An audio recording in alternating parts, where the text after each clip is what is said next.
Most people picture a whale watch as a morning on the water. Binoculars, humpbacks, maybe a breach if you're lucky. And they're right.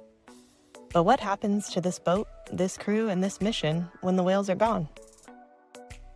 Every summer, while humpbacks are feeding up north, we're still out here, but we've gone underwater.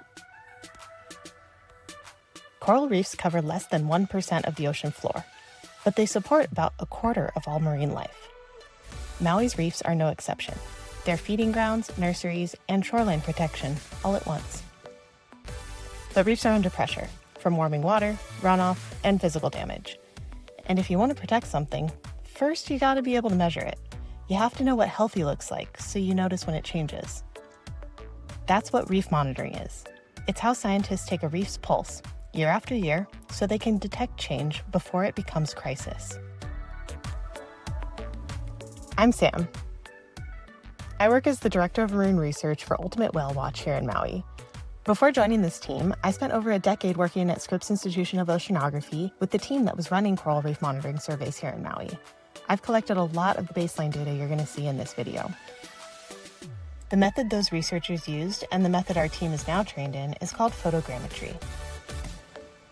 We take overlapping photographs of the reef from multiple angles, and specialized software stitches them together into a precise three-dimensional model. That model lets scientists measure coral colony size, structural complexity, and the ratio of living tissue to bare rock, and then come back the following year and compare the same spot down to the centimeter.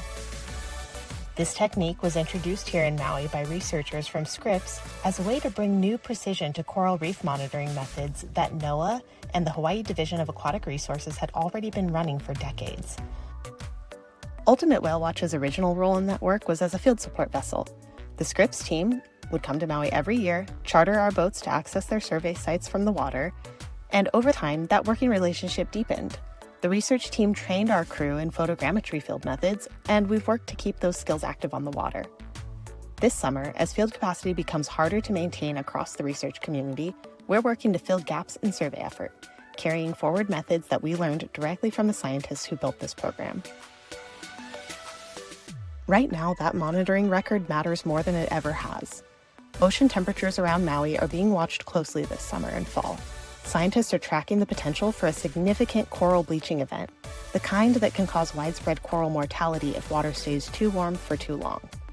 Having years of documented reef conditions, things like coral cover, structure, and species distribution, means that scientists can measure the scale of any damage with precision, and then they can direct recovery efforts where they're most needed. That's what a long-term monitoring program makes possible. And that's why we think supporting this work is part of what it means to be an ocean company. Whale season will come back around. It always does. But the work we do in the water between seasons is part of the same mission. Understanding this ocean, paying attention to it, and giving the scientists who study it the access they need to do their jobs. If you want to be out on the water with us, whether it's whale season or not, the link to learn more is below.